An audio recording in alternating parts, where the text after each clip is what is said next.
The broadcast is now starting. All attendees are in listen-only mode. Hello there. This is Claudia Clayton. I'm the chair of SLA's CI division for 2013, and I just want to make a general announcement before Marge Atkinson takes over. Marge manages our webinars, and she's going to talk to you about the presentation today. I just wanted to make a quick mention for any of you going to the conference. We have some special CI division events. We have a networking dinner Saturday night. We have an open house Sunday night, and we also have a number of other events and sessions at the conference. There'll be brochures available on site. So if you're going to the conference, check in with us and enjoy the conference as well. I know the weather in San Diego is going to be fantastic. So I'm going to turn this over to Marge now, and Marge is going to introduce our speaker and the topic today and talk about question and answer period, etc. Over to you, Marge. Thank you, Claudia. And yes, this is Marge Atkinson. Welcome to our webinar, Avoiding Potholes and Landmines, How to Effectively Win the Hearts and Minds of the C-Suite with Scott Lieb. We would like to thank Aurora WDC for hosting our webinar. And before we start, I'd like to cover a few things. For those of you on the phone, your lines will be muted. Please do ask questions in the chat window as we go through the webinar, and we will address them at the end. We'll have plenty of time to do that. The webinar is being recorded, and the recording will be available to all of those registered within the next few days. Please feel free to use social media during and after the webinar. The Twitter hashtag for this webinar is hashtag SLACID, and Scott's Twitter handle is @Zephyr number 2, so ZEPHYR and then the number 2. And now I'd like to introduce Scott Lieb. Scott is the Managing Director, Knowledge Management for the Rockefeller Foundation, whose philanthropic mission is to promote the well-being of people throughout the world. In this position, he is responsible for implementing and managing a centralized function for gathering and accessing all of the Rockefeller Foundation's extensive information resources to ensure that collective knowledge capital is leveraged to support the Foundation's operations. Prior to this, Scott created and managed the Global Business Intelligence programs at Prudential Retirement, a financial services company, the McGraw-Hill Companies, a publishing and media company, KPMG, a professional services firm, and Ingram Micro, a Fortune 100 technology firm. He began his career as a senior intelligence analyst for the U.S. Army, specializing in East Asian political military affairs. Scott holds MAs from the Australian National University and Columbia University, a BA from Yale University, and a language certificate from Beijing University. Scott, I'll turn it over to you. Great, thanks, Marge.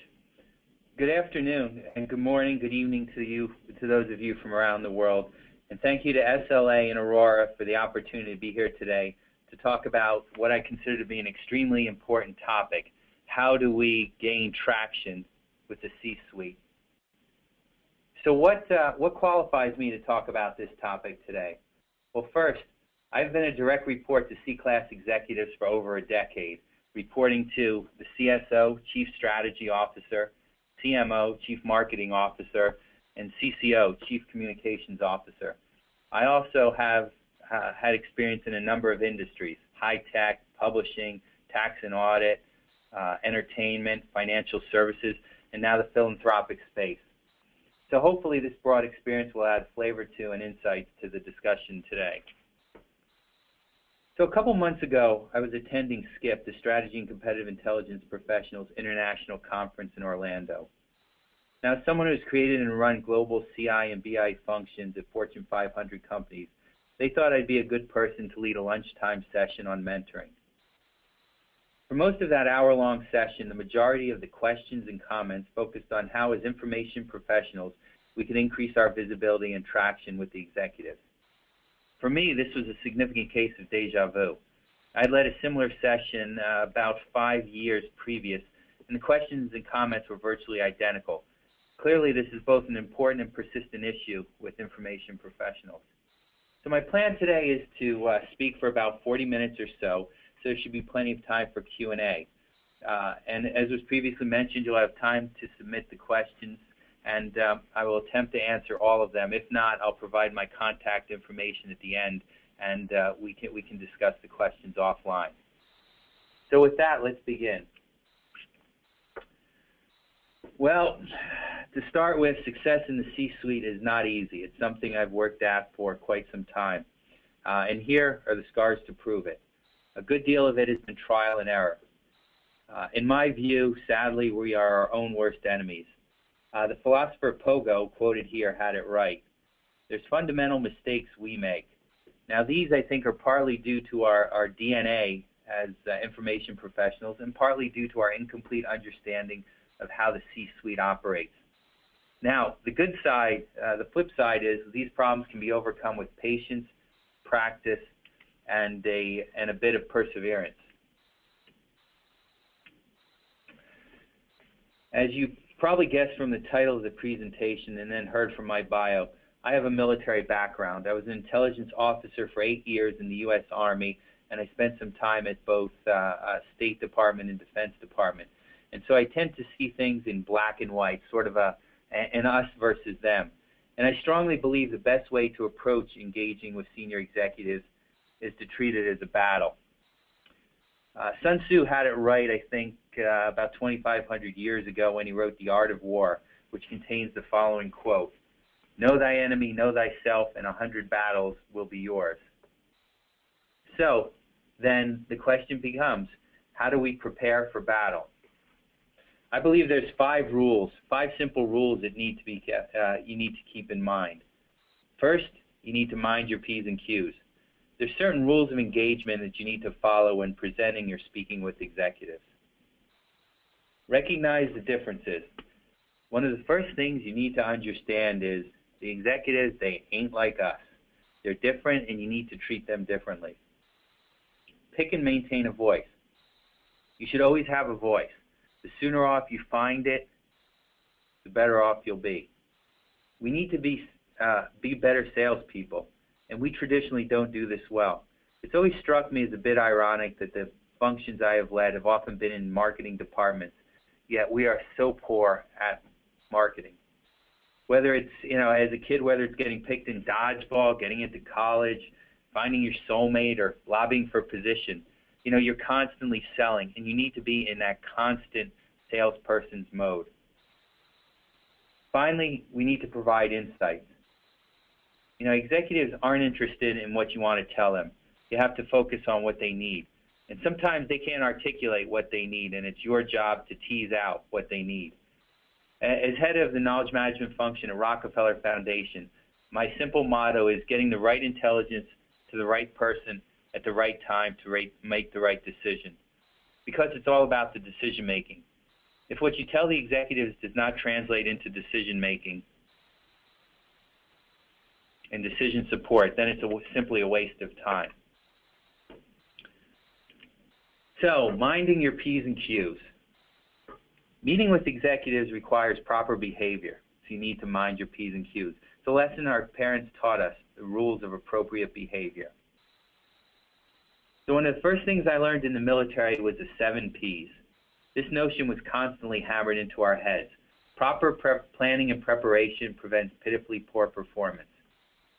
To this, I would add the 4 Q's. Quantify and qualify quality quickly. The more tangible and real it becomes for the executive, the better it is. Get them what they need fast and forcefully. So Winston Churchill had a great quote on this. He said, if you have an important point to make, don't try to be clever. Use a pile driver. Hit the point once, then come back and hit it again, then hit it a 3rd time with a tremendous whack. So what does all this mean? Well, when you mind your P's and Q's, the first thing you need to remember is always over-deliver, but never overwhelm. Have more information than you need, but be ready to go into details if you have to. Executives, I've learned, are a quirky bunch, and you need to be prepared for anything. I always think of the iceberg analogy. The tip of the iceberg, what's above the water, is what everybody sees, but there's so much more to the iceberg. Give the executives a summary. If they want to delve deep, of course you can go deep. I mean, some people, as you'll well know, you'll send them the deck ahead of time and they'll zero in on page 17, line 7 and ask about a particular number. Well, you can obviously do that, but you should always focus on the top line because time is the executive's most precious commodity. Next, make sure you use appropriate language. Now, what I'm referring to here is going beyond cutting out four-letter words. But remember that your target audience is not as close to the information as you are. So don't use acronyms and jargon. Say, if you have a presentation and you have something in the presentation that says, and now we intend to seamlessly integrate workflow solutions and streamline efficiencies in the supply chain. Well, what does that mean? So I have a trick when it comes to using the appropriate language. My 12-year-old daughter, Hannah, probably has heard my speeches and presentations more than anybody else. Because what I do is, to make sure that I'm using appropriate language, I will run it by her. And if her eyes start to glaze over or she starts texting, then I know I need to do wordsmithing. So we're just so close to the data that we tend to use comfortable language for us, but not necessarily for an executive. So the caution here is make it as simple, as jargon-free as possible. Next, you need to tie it to business results. This is what matters to executives, so everything needs to be relevant to the key business issues at hand. Bring concepts to life. I have what's called the FOG principle, fear of God. I find it a great motivator. For example, if you're speaking with an executive and if you say, well, if you do this, X will happen, or if you don't do this, Y will happen, that seems to get their attention. Obviously, this needs to be realistic, but this is what resonates with the executive. I've often found with executives that they have a good understanding of what the implications are for certain actions, such as an acquisition, a new product line, but they are less good at understanding the cost of inaction and its implications. So, for example, if you don't make the acquisition, what does that mean? Well, it means that the competitor will potentially buy this company or this organization and could prevent us from entering certain markets. So, as you bring the concepts to life, remember there's a cost to action, but there's also a cost to inaction. Next, you need to explore the hot button issues. You profile your executives so you know what makes them tick. I'll talk about this in the next couple of slides. You'll find out what the executives are passionate about, but as importantly, the topics that are not hot button issues and should be avoided. Consistency and alignment. The essence of marketing is telling the same story over and over until it sticks. Now, you can go with new ideas, but show that you've thought about the traditional ones and dismiss them. I mean, executives like what I'll call company people. They like that you show cultural attunement, that you understand the workings of the business. Too often I worry that we tend to go off in our corner and do our work, and it's not necessarily integrated with the thinking of the rest of the organization. For example, if perchance you're pushing an idea for an acquisition in a new space, include why you don't think growth in the traditional businesses is a smart move. The executives are fine with, the outside the box thinking, but they also want to make sure that you understand what the box is and how the box operates. Remember to bluff. Now here I'm not advocating going in and trying to fast talk the executive, but rather bluff, bottom line, upfront, and fast. Treat every opportunity with an executive as something that could end promptly. Make sure your conclusions or findings are at the beginning. We talked about the pyramid earlier. Make sure your conclusions, your key points, your recommendations, your courses of action, whatever the punchline is at the beginning. Because you would hate to have to you would hate to have to find yourself cut off halfway through a presentation without making your key points. So you need to structure whether it's a document or your presentation accordingly.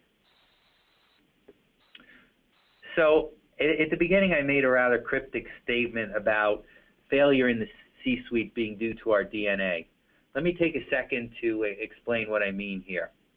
As information professionals, we certainly take pride in how we collect information, how we synthesize it, how we analyze it, and how we turn it into intelligence. What we fail to recognize is that the executive has no interest in how we did it or what we did. He or she is only interested in the so what and the what does it mean. You know, so some of us have backgrounds in the library sciences. We have MLS degrees, and we take pride in how we did the work. Let's face it, our training taught us to be methodologically rigorous, to be exact, to be thorough, and to be methodical. However, for the executive, this is table stakes to them. They assume we're smart. They assume we know our stuff, or we wouldn't have been hired and we wouldn't be talking to them. So we don't need to justify the work to them.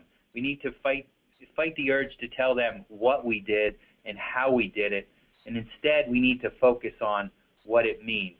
I think this is one of the biggest failures that when CI professionals and market researchers, business intelligence professionals, when they get before the executive, first off, it's rare, and they tend to, like a spigot, start yammering away and talking about what they did. But they forget what the executive really needs, what he really wants, what he really needs to find out to help him make a decision. So I mentioned recognizing the difference. As I said earlier, executives aren't like us. For those competitive intelligence people on the webinar, one of the common activities we do is competitor profiles. Common practice, we're asked to put together a background, a profile on a competitor, and it usually includes the executive team or the board of directors. Yet somehow, when CI professionals are very good at doing this when looking externally, but we're very poor at doing it when it comes to internally looking at our own executives. Yet it's the same process, the same procedure, the same approaches that we should take. Now, if we did profile our own executives, we find some very interesting statistics. First is the salary. In the U.S., CEO compensation is roughly 370 times, yes, 370 times that of the average worker. That's compensation. In Europe, salary of the CEO alone is 20 to 30 times the average worker. The bottom line is different pay grades cause you to think about different things and cause you to be motivated differently. And you need to think about that perspective when presenting to executives. Lifers. About 50% of the CEOs at America's largest public companies have been at those companies for their entire careers. For Europe, CEOs average about 12, 13 years working for their current company. Now, this is important because I think there's a common myth out there that CEOs are job hoppers. They pop in, they pop out, they parachute in, get a great, solve the problems, don't solve the problems, but either way, get a great paycheck and leave. Now, this has implications, I think, for us. The bottom line is they know the business. Most of them have been there their whole lives, certainly a long period of time. So getting back to the previous point, we don't need to spend time educating them on the nuts and bolts of what we're doing. Don't waste time about the information about the company. Assume they know it, and then you can jump right into your punchline, your key points. CEOs live to work. Surveys have shown that CEOs would rather run a company than do anything else. They're passionate about what they do. They eat, live, and breathe the company. And that's something we can use to our advantages. They're passionate about their work. We should play to their interests. And again, as we profile them, that's a valuable tool. I remember once in doing a profile of certain executives, we looked at what their hobbies were. One happened to be a golfer. So we had, made sure that someone in the group there could talk about golf.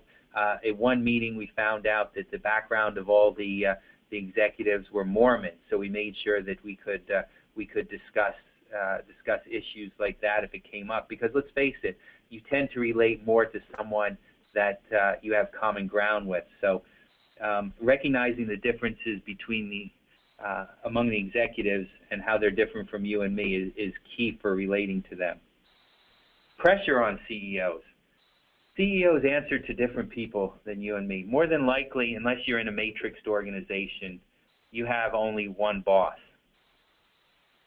CEOs, at least of public companies, have to answer to shareholders, board of directors, Wall Street analysts.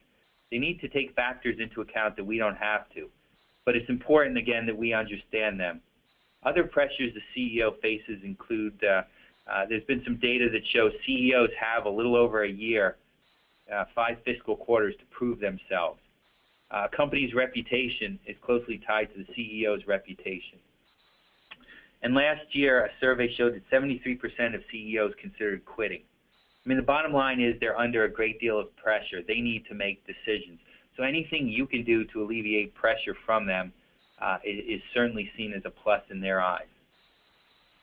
Now, one issue I hear come up all the time is it's difficult to get information on the executive team. Now, I can tell you that's ridiculous. There's numerous sources within your organization that you can turn to. You can talk to people who interact with the executive regularly. You can talk to people who provide deliverables to the executive regularly to find out how they like their info presented, what format, what style. Talk to other executives or their direct reports. Now, some people have often said to me, the executives are inaccessible. I can't, I have a presentation to the CEO. I just can't call them up and say, can I have a few minutes of your time? I want to discuss the presentation. Well, I can tell you that if you frame it right, they'll always have time. There was an instance when I was working at McGraw-Hill, a new executive came in. I had to do for them a landscape presentation. So I called them up about a week and a half earlier and said, introduced myself and said, I'm on your calendar for the following week. Are there any hot button issues you want to discuss? Is there anything that you would like me to focus on? Here is what I intended to focus on. Now, no executive in their right mind is going to say, I'm not interested, just come in and talk to me. No, in this case, the person said, let's talk for 10 minutes, and we ended up talking for half an hour. Now, when you schedule these meetings, you need to make sure there's plenty of advance time before you give the presentation, because you might find out that what they want is considerably different than what you had planned. But I have never had an instance where they wouldn't chat with me. And as a final resort, go to the source of all information, the administrative assistant. It's well worth your time to befriend them. They're not only keepers of the calendar, but know all the quirks of the executive. I have a good friend, Marty Palka, who worked at Cisco, and he worked in their public relations office and often had to interact with John Chambers, the CEO. And for his first 6 months or so, he was not, he would give presentations or talks, he would present information, but he never got the sense that he was getting traction, that the CEO was buying into what he said, and he couldn't figure this out. He talked to the executives, and he said, he found out, they were the right issues. He was, he was delivering, he was right on focus with his points and his comments.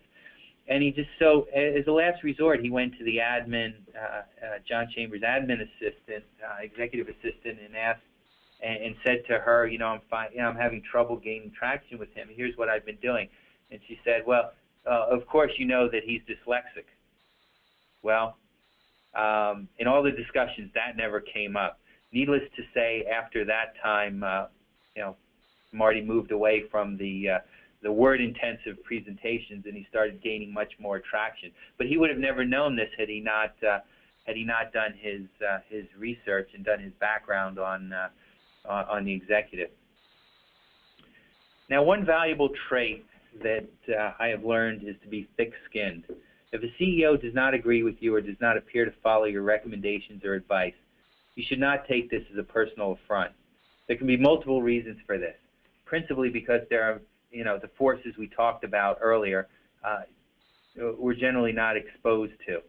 We would be foolish to think that every idea we present to the CEO would be acted upon. I often compare myself to a baseball player, where if you play baseball and you play in the major leagues and you get 3 out of 10 hits all the time, we are pretty good. You might even end up in the Hall of Fame. So too, we should think about this as we offer advice to the executive. The key is not whether the executive acts on what you say to him, but rather that he takes it into account as he sorts through all the various inputs that he has. As long as he or she respects your views, that's what's important. When I worked at McGraw-Hill, I remember presenting to the CEO, Terry McGraw, an idea about developing for the education group a homeschooling module. At that time, it was post 9/11. There was this idea of cocooning. People were spending more time at home. There was general disenchantment with the school public system. People were going their own route in homeschooling. So I presented this data to the CEO and said we should invest in developing homeschool curricula. He got back to me a few days later, said, no, we've decided against doing that. And I didn't give it much more thought until 2 years later when Pearson Education, which was one of our key competitors, announced, using much of the same statistics I did, that they were entering the homeschooling area. Now, certainly I didn't send a note to the CEO saying, FYI, I told you so. And in fact, I didn't send a note to him because I knew it was in he would learn of it. And sure enough, a day later, he sent me an email basically saying, Scott, I should have listened to you. Or I should say I should have followed your recommendation. And I took when people ask about my great successes, I list this quote failure as a great success because it illustrates that even though he didn't act on my what I had suggested to him, he at least took it into account. Furthermore, he remembered that. So that's it's a very valuable skill to be thick-skinned. So pick and maintain a voice. I find too often that is the case with the information professionals. When we present ideas, we don't do so authoritatively or with a voice. And I start with saying, remember the KISS principle. Now, earlier we talked about bluffing. So I guess when meeting with an executive, you should kiss and bluff. So remember, always just keep it simple. The quote you see before you by Pascal is so true. It's much more difficult to be concise than it is wordy. The classic example is the Gettysburg Address, which is considered one of the greatest, I think, of American speeches. Well, what few people recognize is that's only 272 words long, extremely short. And of those 272 words, 206 of those words are one syllable. We talked earlier about using ordinary vocabulary, not using jargon. Just keep it simple. Lincoln somehow summarized in 272 words in 10 sentences the essence of the Civil War. It took him 2 to 3 minutes to deliver. It's often been said that time's our most precious commodity. It certainly is the executive.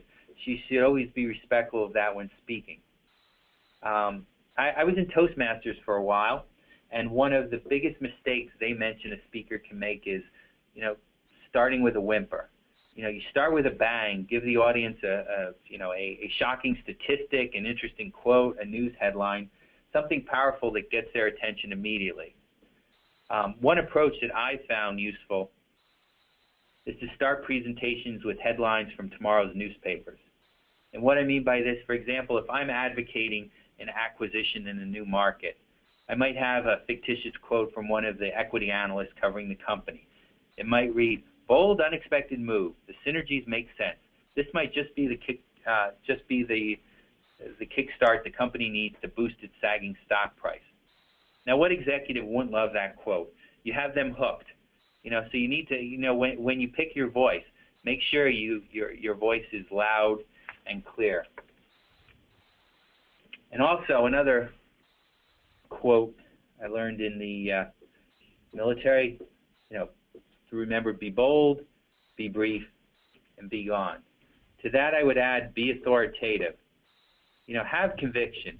Don't be wishy-washy. Executives appreciate when you take a stand.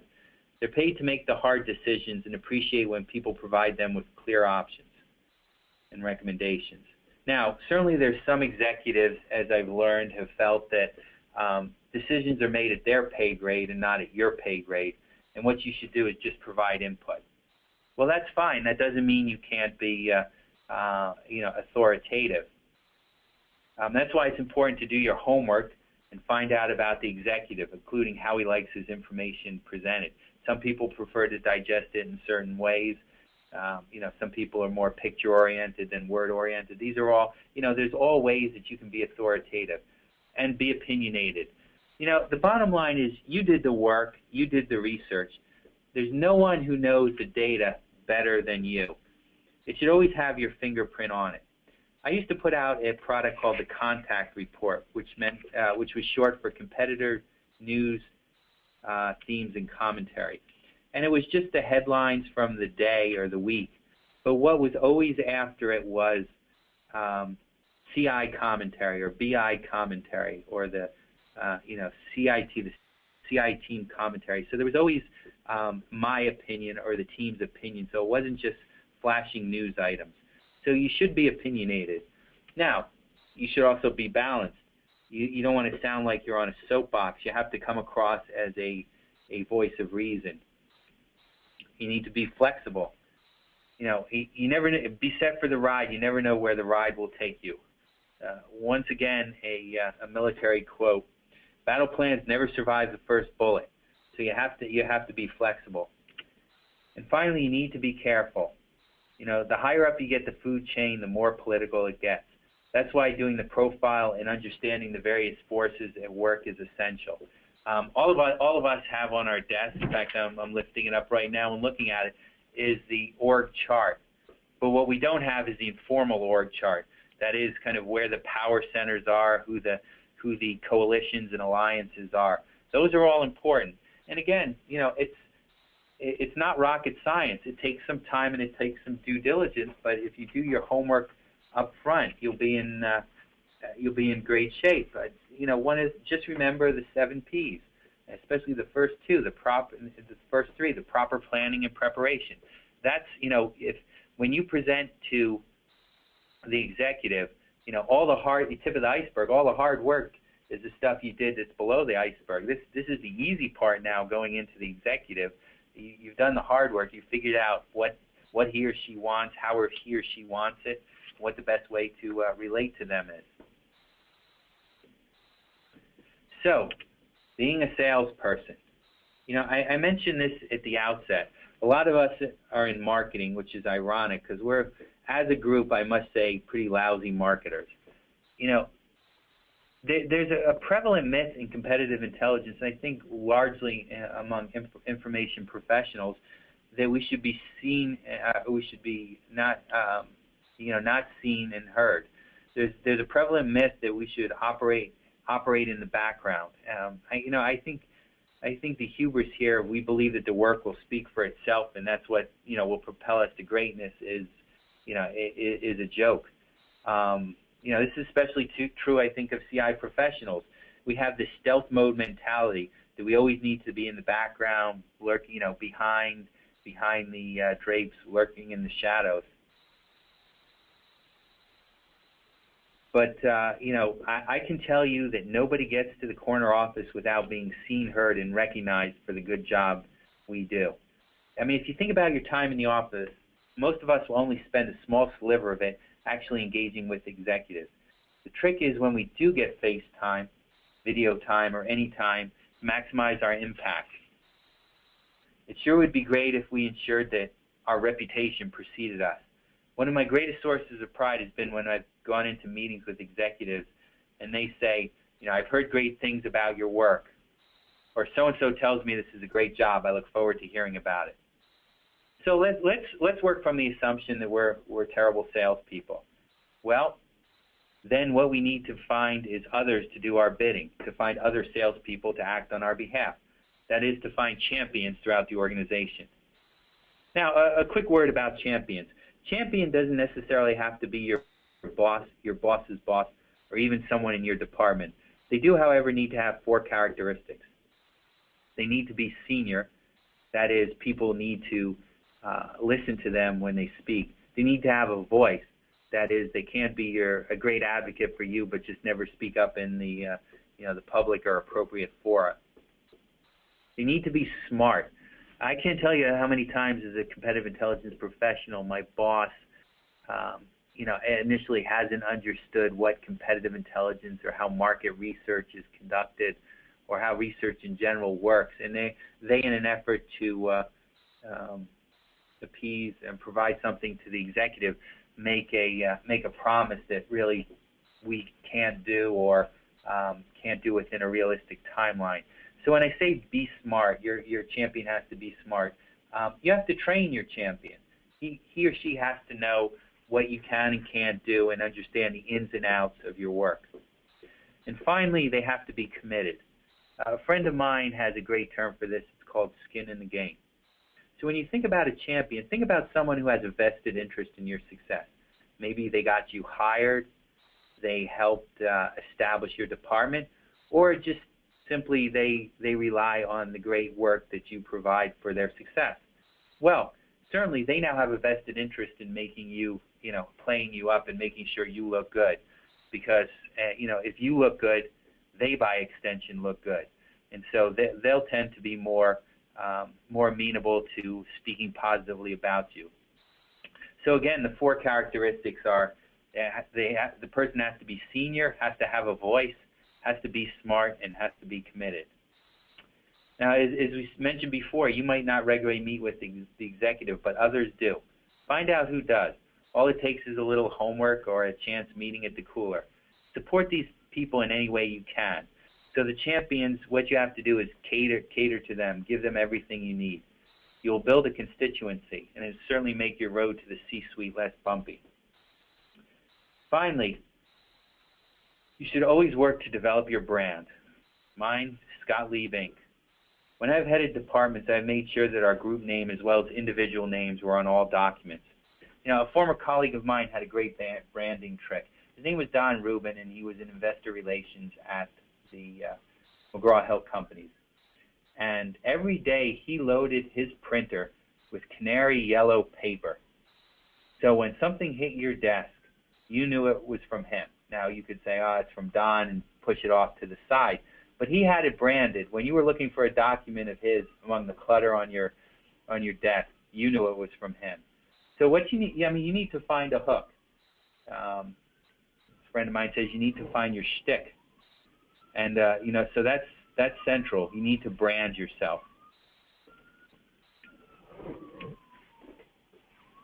I think this quote encapsulates a salesperson's mentality.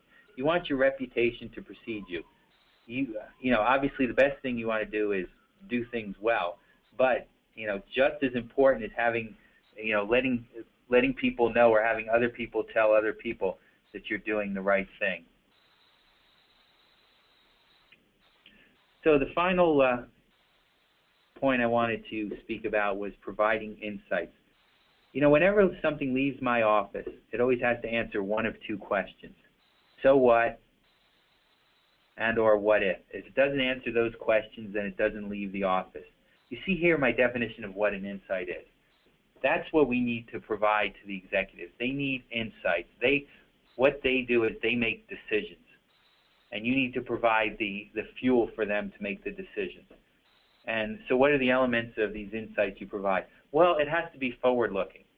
So let's say your competitor reported yesterday their earnings, and they noted that they now have 38% market share in a market you work in. This may or may not be, a gain or loss of market share, but so for the executive, that's good cocktail talk. He can talk about the competitors and where they are relative to you, but that's not an insight. It doesn't help drive any decision making. It's happened. That's where they are.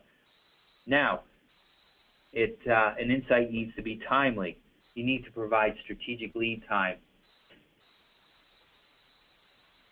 And what I mean by this is that if you tell your executive that this competitor has market share of X, but in the next 6 months they're going to pass you in the market, well, that's strategic lead time for the executive to act. Perhaps he can do something to maintain the market share, or maybe they're exiting the market and is less concerned about that and pushing into other areas. Finally, the insight needs to be actionable. So you're looking forward, you're giving them 6 months. But the question is, during those 6 months, can the executive do anything about it? If the answer is no, well, that's not a real insight. If the answer is yes, then you're providing the insight. And in the 2 boxes on this slide, you'll see some of the variations of the questions to ask. I mean, too often we get in the trap of providing news, the what and not the so what. I believe this is potentially the biggest pothole we face in interacting with the C-suite. We provide information. We don't provide the insight that they need. We tell them what we want to tell them. We don't tell them what they need to know. I mean, when you think about C-suite executives, they need only one thing from you.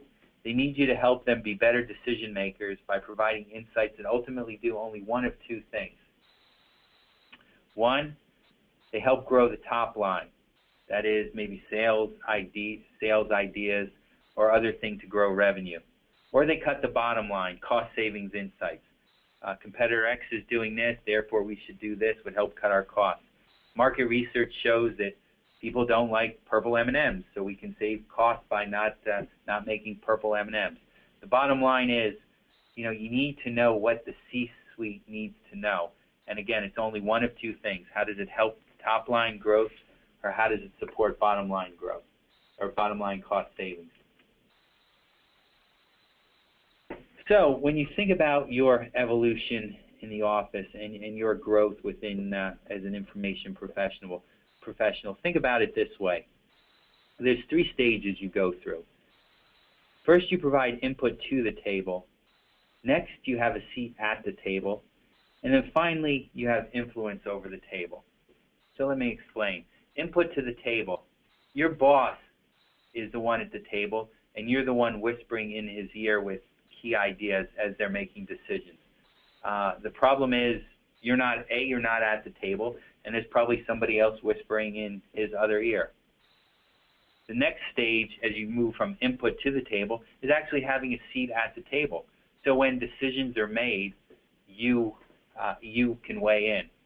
And then finally, there's influence over the table, where you have a seat at the table, and if you excuse yourself, decisions won't get made. This is ultimately where you want to get to.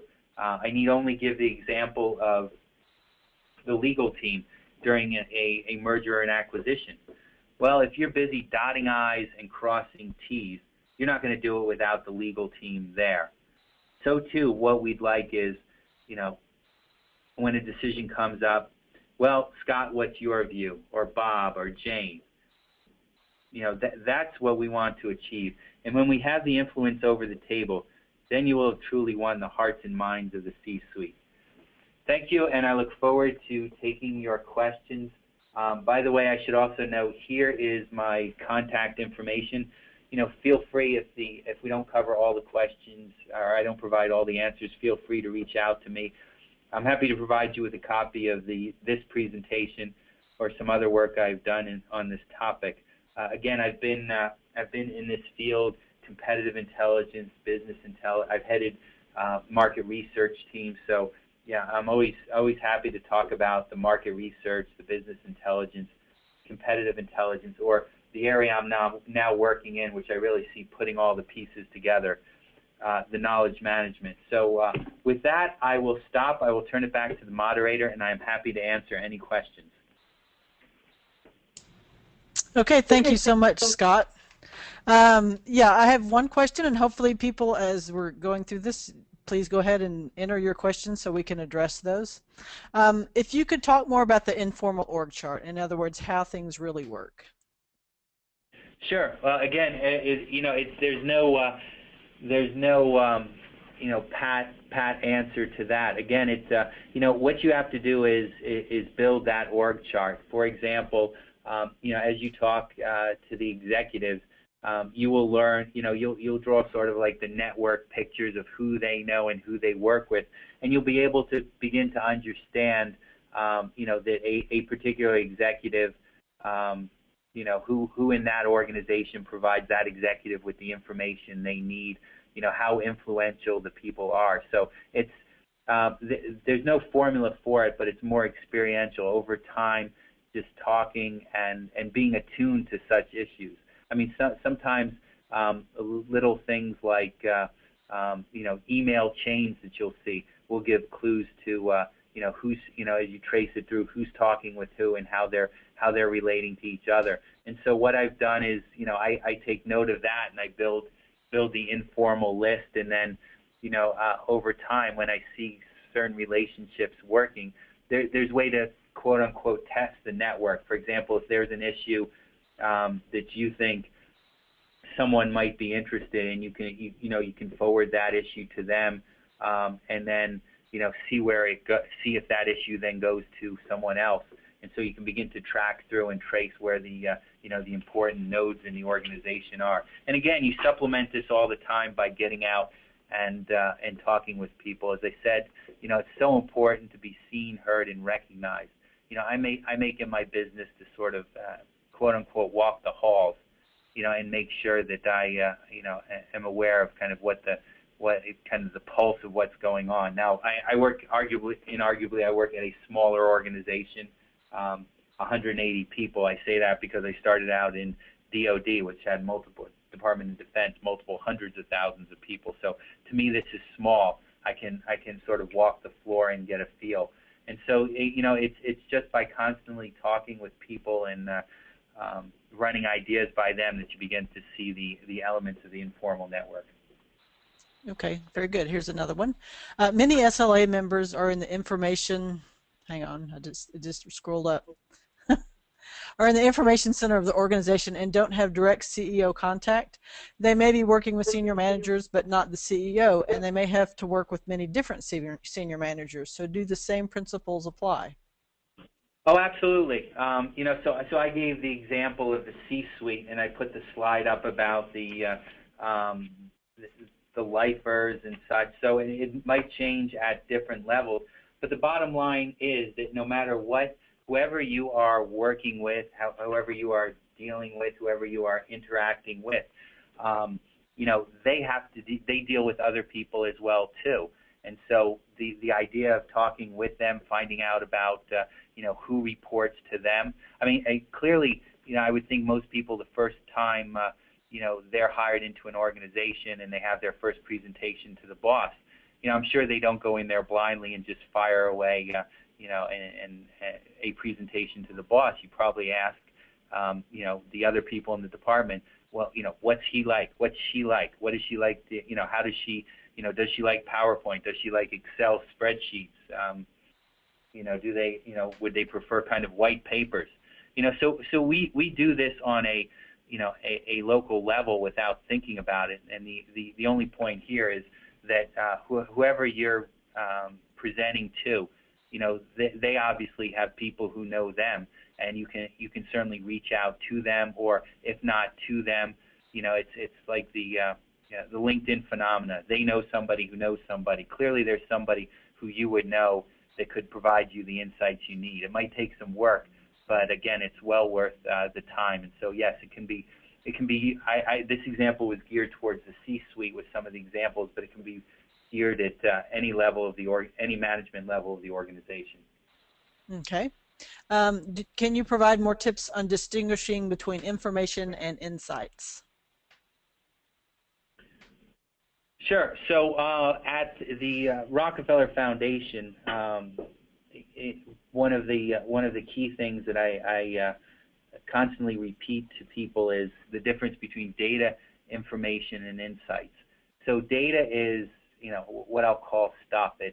It's facts, it's numbers, it's pictures.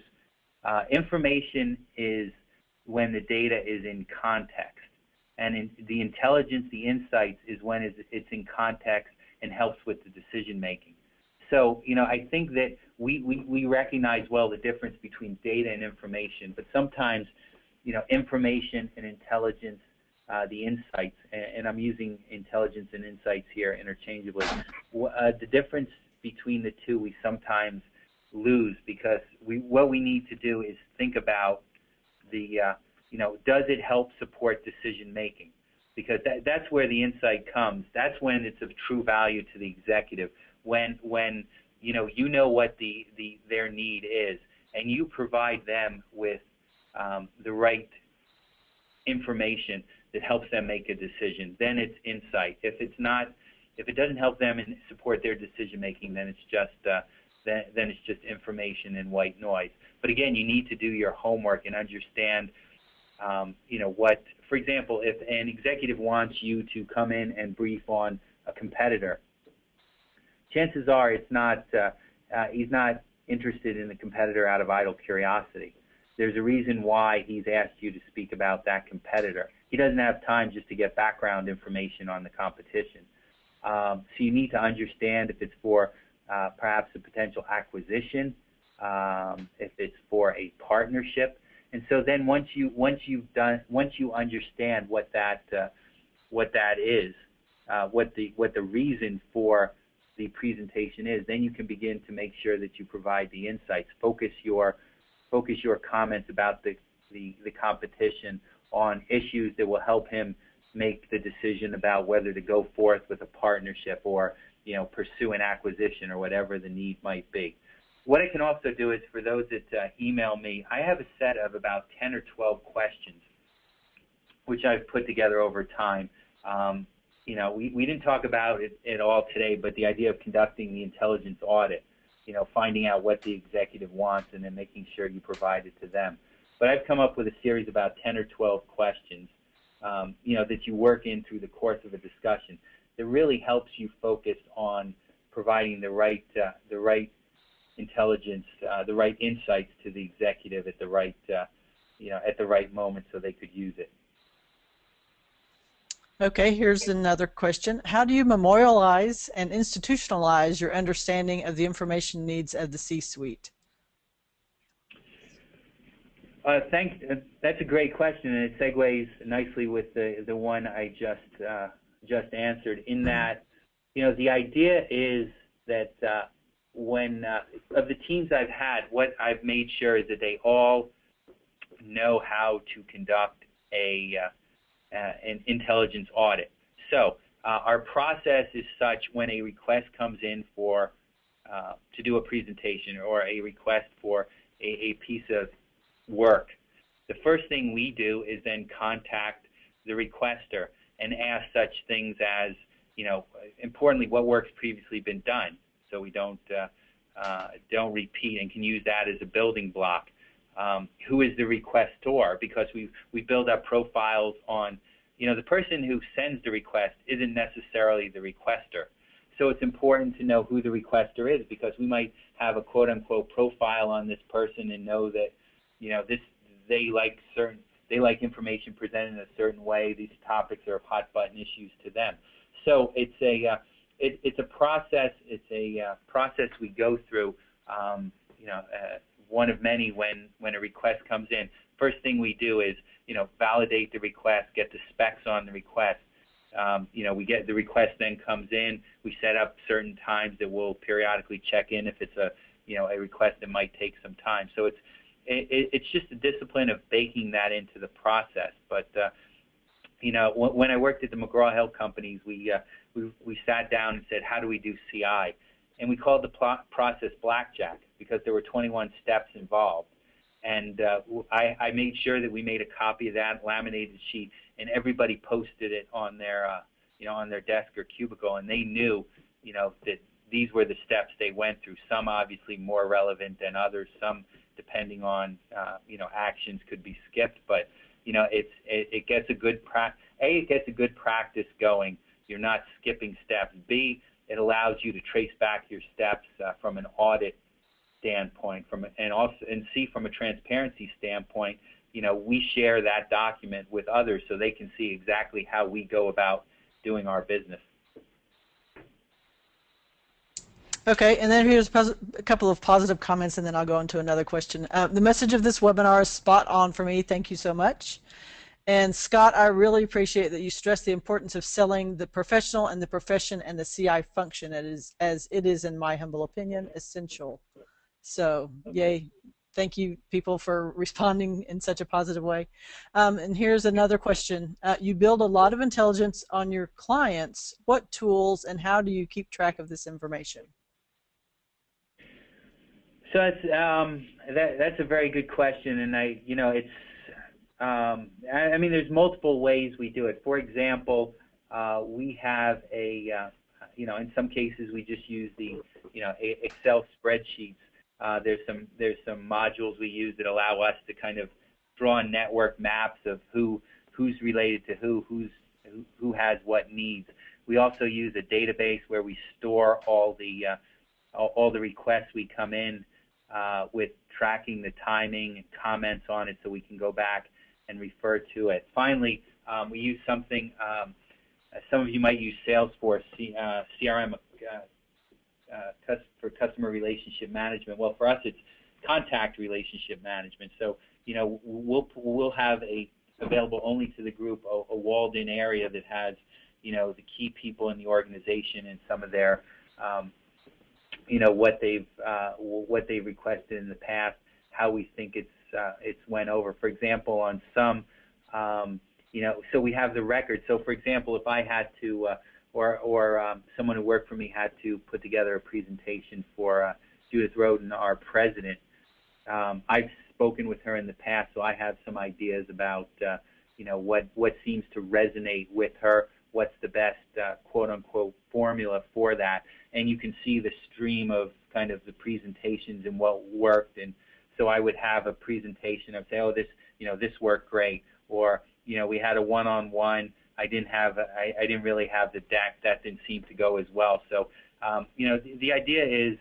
constant learning, and so we capture. It's most of the time we focus on our successes, but I truly believe it's the failures, as long as it's not frequent, it's where we learn. And so for the things, we put less, the attaboys and more of the, the critical comments, and we'll capture those in various places. And so as part of the workflow, the team knows, where to go, where to look for that information, and it helps shape their, the insights that they put together going forward. Again, I've been at the Rockefeller Foundation only a year or so, so it was much at Prudential previously, where I was for 4 years, and McGraw-Hill, where I was for 8. That was much more built out. We're still, the knowledge management's an early function, so it's less done here. It's probably more informal, but there is no tool. The real key is whatever tool you use, that you have the discipline to add to it and learn from it. It's too often we talk about lessons learned. Oh, I learned this lesson. Well, it's not lessons learned for most people. It's lessons heard. The trick is making it a lesson learned. So you just need the bottom line is it doesn't matter what the tool is. What matters is you have the discipline to provide the input and then refer to it when you need it.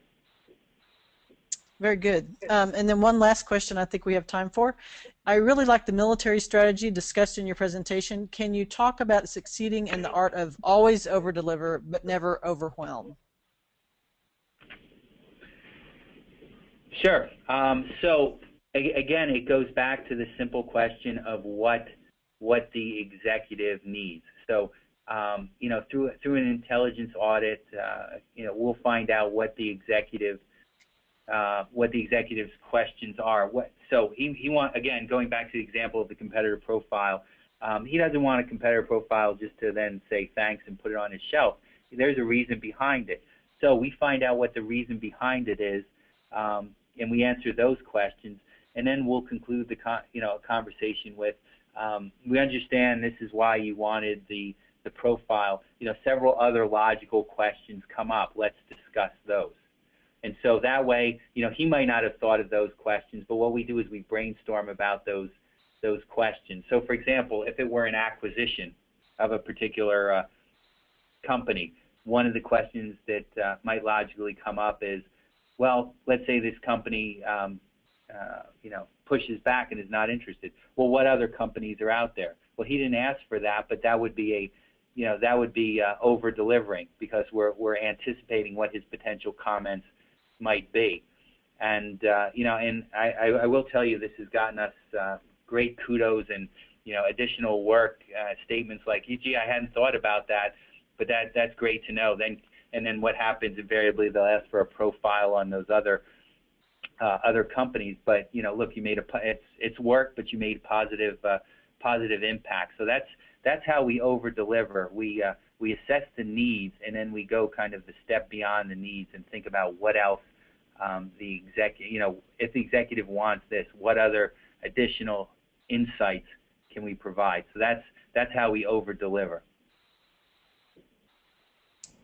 Okay, we have 1 minute left, so just one last comment on that. Totally agree. Always over-deliver, not overwhelm. Getting feedback when we deliver the information is one way of knowing. So thank you so much for all your questions and your responses, and thank you, Scott, for the presentation.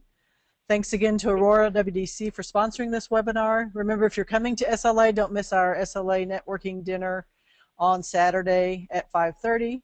Be sure also to check our next webinar, U.S. Legislative Regulatory Monitoring for Competitive Intelligence and Market Intelligence with Peggy Garvin on July 11th. And also we have a LinkedIn discussion that we posted in the chat, so be sure to follow up the conversation there. And thank you everybody for attending. You will get a recording in the next few days. Thank you.